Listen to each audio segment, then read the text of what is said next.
तो जैसे हम स्कूल में पढ़ाई करते हैं, बड़ी क्लासों में जाते हैं, तो अपनी अपनी एक लाइन चुनते हैं कि कोई आर्ट्स चुनता है, कोई साइंस लेता है, कोई कॉमर्स लेता है।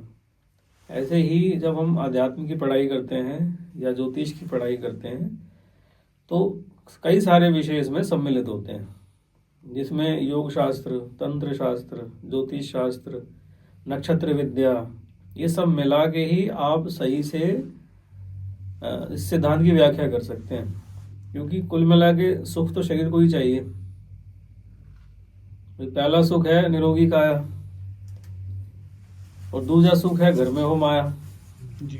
ठीक है, और तीसरा सुख पत्नी सदाचारी, और चौथा सुख जो मिल जाए बच्चे आज्ञाकारी। तो हमको जीवन में ये सारे सुख जो चाहिए, तो हमें कई प्रकार की विधाओं को मिलाकर ही उसका उपाय निकालना होता है। तो अभी तो हम सिर्फ कारणों पे बात कर रहे हैं कि भाई समस्याएं कैसे पैदा होती हैं और किस चीज़ से समस्या ठीक हो सकती है। तो इसमें हम योग के सिद्धांत का भी प्रयोग करेंगे, तंत्र के सिद्धांत का भी प्रयोग करेंगे, क्योंकि जीवन एक मार्गी नहीं होता, बहुमार्गी होता है।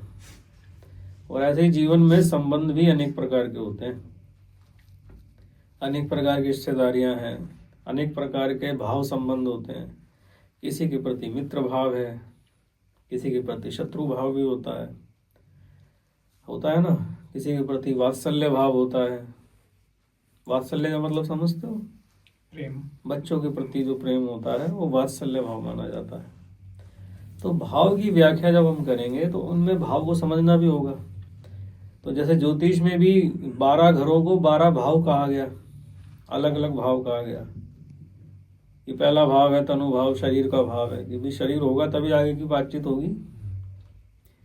शरीर के बाद मैं हूँ तो मेरा परिवार भी होगा, तो परिवार दो कुटुंब भाव आ गया, तो कुटुंब भाव दूसरा भाव आ जाता है, माता पिता से संबंधित कि मेरे परिवार में कौन कौन है। तो तीसरा भाव आ जाता है, तो ज्योतिष में तीसरे भाव को भी भाई बहनों से जोड़ा हुआ है और उसको सहज भाव भी कहा गया, ठीक है, खून से जुड़ा हुआ भाव भी कहा गया।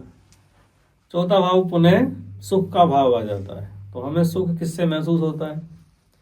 इन चीजों से। बचपन में सुख कहाँ मिला हमको? माता की गोद में मिला, तो माता से जुड़ा हो गया, ठीक है। तो पांचवा भाव है बल का भाव है, पराक्रम का भाव आ गया, क्योंकि जीवन में आगे बढ़ना है तो पराक्रम चाहिए, बल चाहिए।